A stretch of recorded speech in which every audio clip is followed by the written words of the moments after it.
The book of Joshua, chapter 5.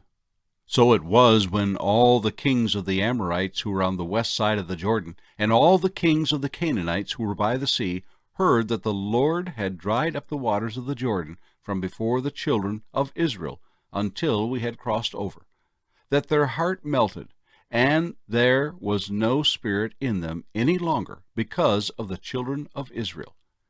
At that time the Lord said to Joshua, "Make flint knives for yourselves, and circumcise the sons of Israel again the second time." So Joshua made flint knives for himself, and circumcised the sons of Israel at the hill of the foreskins. And this is the reason why Joshua circumcised them. All the people who came out of Egypt, who were males, all the men of war, had died in the wilderness on the way, after they had come out of Egypt. For all the people who came out had been circumcised, but all the people born in the wilderness, on the way as they came out of Egypt, had not been circumcised. For the children of Israel walked 40 years in the wilderness, till all the people who were men of war, who had come out of Egypt, were consumed, because they did not obey the voice of the Lord, to whom the Lord swore that he would not show them the land which the Lord had sworn to their fathers that he would give us, a land flowing with milk and honey. Then Joshua circumcised their sons, whom he raised up in their place, for they were uncircumcised, because they had not been circumcised on the way. So it was, when they had finished circumcising all the people, that they stayed in their places in the camp till they were healed. Then the Lord said to Joshua, "This day I have rolled away the reproach of Egypt from you. Therefore the name of this place is called Gilgal to this day." Now the children of Israel camped in Gilgal, and kept the Passover on the 14th day of the month, at twilight, on the plains of Jericho. And they ate of the produce of the land on the day after the Passover, unleavened bread and parched grain on the very same day. Then the manna ceased on the day after they had eaten the produce of the land. And the children of Israel no longer had manna, but they ate the food of the land of Canaan that year. And it came to pass, when Joshua was by Jericho, that he lifted his eyes and looked. And behold, a man stood opposite him with his sword drawn in his hand. And Joshua went to him and said to him, "Are you for us, or for our adversaries?" So he said, "No, but as commander of the army of the Lord I have now come." And Joshua fell on his face to the earth and worshipped, and said to him, "What does my Lord say to his servant?" Then the commander of the Lord's army said to Joshua, "Take your sandals off your foot, for the place where you stand is holy." And Joshua did so. The book of Joshua, chapter 6. Now Jericho was securely shut up because of the children of Israel. None went out, and none came in. And the Lord said to Joshua, "See, I have given Jericho into your hand, its king and the mighty men of valor. You shall march around the city. All you men of war, you shall go all around the city once. This you shall do 6 days. And 7 priests shall bear 7 trumpets of ram's horns before the ark. But the 7th day you shall march around the city 7 times, and the priests shall blow the trumpets. It shall come to pass, when they make a long blast with the ram's horn, and when you hear the sound of the trumpet, that all the people shall shout with a great shout. Then the wall of the city will fall down flat, and the people shall go up, every man straight before him. Then Joshua the son of Nun called the priests, and said to them, "Take up the ark of the covenant, and let 7 priests bear 7 trumpets of ram's horns before the ark of the Lord." And he said to the people, "Proceed, and march around the city, and let him who is armed advance before the ark of the Lord." So it was, when Joshua had spoken to the people, that the 7 priests bearing the 7 trumpets of ram's horns before the Lord advanced and blew the trumpets, and the ark of the covenant of the Lord followed them. The armed men went before the priests who blew the trumpets, and the rear guard came after the ark, while the priests continued blowing the trumpets.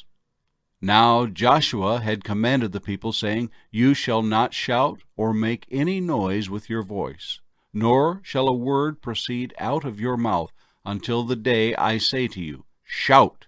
Then you shall shout. So he had the ark of the Lord circle the city, going around it once. Then they came into the camp and lodged in the camp. And Joshua rose early in the morning, and the priests took up the ark of the Lord.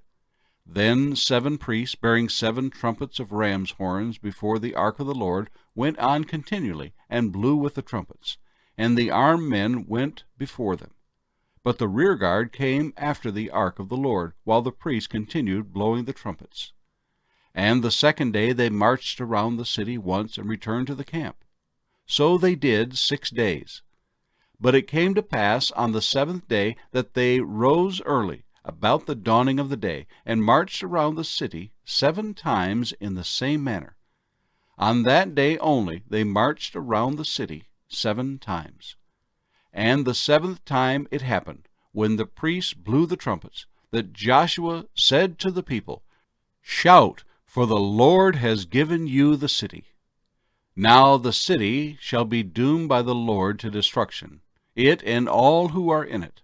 Only Rahab the harlot shall live, she and all who are with her in the house, because she hid the messengers that were sent. And you, by all means, abstain from the accursed things, lest you become accursed when you take of the accursed things, and make the camp of Israel a curse, and trouble it. But all the silver and gold, and vessels of bronze and iron, are consecrated to the Lord. They shall come into the treasury of the Lord. So the people shouted when the priests blew the trumpets. And it happened, when the people heard the sound of the trumpet, and the people shouted with a great shout, that the wall fell down flat. Then the people went up into the city, every man straight before him, and they took the city. And they utterly destroyed all that was in the city, both man and woman, young and old, ox and sheep and donkey, with the edge of the sword. But Joshua had said to the 2 men who had spied out the country, Go into the harlot's house, and from there bring out the woman and all that she has, as you swore to her. And the young men who had been spies went in and brought out Rahab, her father, her mother, her brothers, and all that she had. So they brought out all her relatives and left them outside the camp of Israel. But they burned the city and all that was in it with fire. Only the silver and gold and the vessels of bronze and iron they put into the treasury of the house of the Lord. And Joshua spared Rahab the harlot, her father's household, and all that she had. So she dwells in Israel to this day, because she hid the messengers whom Joshua sent to spy out Jericho. Then Joshua charged them at that time, saying, Cursed be the man before the Lord who rises up and builds this city, Jericho. He shall lay its foundation with his firstborn, and with his youngest he shall set up its gates. So the Lord was with Joshua, and his fame spread throughout all the country. The Book of Acts, chapter 23. Then Paul, looking earnestly at the council, said, Men and brethren, I have lived in all good conscience before God until this day. And the high priest Ananias commanded those who stood by him to strike him on the mouth.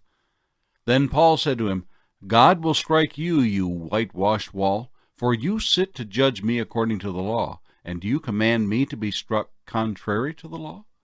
And those who stood by said, Do you revile God's high priest? Then Paul said, I did not know, brethren, that he was the high priest, for it is written, You shall not speak evil of a ruler of your people. But when Paul perceived that one part were Sadducees and the other Pharisees, he cried out in the council, Men and brethren, I am a Pharisee, the son of a Pharisee. Concerning the hope and resurrection of the dead, I am being judged.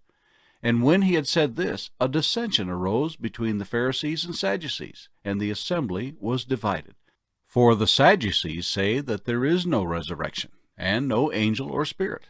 But the Pharisees confess both. Then there arose a loud outcry, And the scribes of the Pharisees' party arose and protested, saying, "We find no evil in this man. But if a spirit or an angel has spoken to him, let us not fight against God." Now when there arose a great dissension, the commander, fearing lest Paul might be pulled to pieces by them, commanded the soldiers to go down and take him by force from among them, and bring him into the barracks. But the following night the Lord stood by him and said, "Be of good cheer, Paul, for as you have testified for me in Jerusalem, so you must also bear witness at Rome." And when it was day, some of the Jews banded together and bound themselves under an oath, saying that they would neither eat nor drink till they had killed Paul. Now there were more than 40 who had formed this conspiracy. They came to the chief priests and elders and said, "We have bound ourselves under a great oath that we will eat nothing until we have killed Paul. Now you, therefore, together with the council, suggest to the commander that he be brought down to you tomorrow, as though you were going to make further inquiries concerning him. But we are ready to kill him before he comes near." So when Paul's sister's son heard of their ambush, he went and entered the barracks and told Paul. Then Paul called one of the centurions to him and said, "Take this young man to the commander, for he has something to tell him." So he took him and brought him to the commander and said, "Paul the prisoner called me to him and asked me to bring this young man to you. He has something to say to you." Then the commander took him by the hand, went aside, and asked privately, "What is it that you have to tell me?" And he said, "The Jews have agreed to ask that you bring Paul down to the council tomorrow, as though they were going to inquire more fully about him. But do not yield to them, for more than 40 of them lie in wait for him, men who have bound themselves by an oath that they will neither eat nor drink till they have killed him. And now they are ready, waiting for the promise from you." So the commander let the young man depart, and commanded him, "Tell no one that you have revealed these things to me." And he called for 2 centurions, saying, "Prepare 200 soldiers, 70 horsemen, and 200 spearmen to go to Caesarea at the 3rd hour of the night, and provide mounts to set Paul on, and bring him safely to Felix the governor." He wrote a letter in the following manner: "Claudius Lysias, to the most excellent governor Felix, greetings. This man was seized by the Jews and was about to be killed by them. Coming with the troops, I rescued him, having learned that he was a Roman. And when I wanted to know the reason they accused him, I brought him before their council. I found out that he was accused concerning questions of their law, but had nothing charged against him deserving of death or chains. And when it was told me that the Jews lay in wait for the man, I sent him immediately to you, and also commanded his accusers to state before you the charges against him. Farewell." Then the soldiers, as they were commanded, took Paul and brought him by night to Antipatris. The next day they left the horsemen to go on with him and returned to the barracks. When they came to Caesarea and had delivered the letter to the governor, they also presented Paul to him. And when the governor had read it, he asked what province he was from. And when he understood that he was from Cilicia, he said, "I will hear you when your accusers also have come." And he commanded him to be kept in Herod's praetorium. Psalm 112. Praise the Lord. Blessed is the man who fears the Lord, who delights greatly in his commandments. His descendants will be mighty on earth. The generation of the upright will be blessed. Wealth and riches will be in his house, and his righteousness endures forever. Unto the upright there arises light in the darkness. He is gracious and full of compassion and righteous. A good man deals graciously and lends. He will guide his affairs with discretion. Surely he will never be shaken. The righteous will be in everlasting remembrance. He will not be afraid of evil things. His heart is steadfast, trusting in the Lord. His heart is established. He will not be afraid until he sees his desire upon his enemies. He has dispersed abroad. He has given to the poor. His righteousness endures forever. His horn will be exalted with honor. The wicked will see it and be grieved. He will gnash his teeth and melt away. The desire of the wicked shall perish.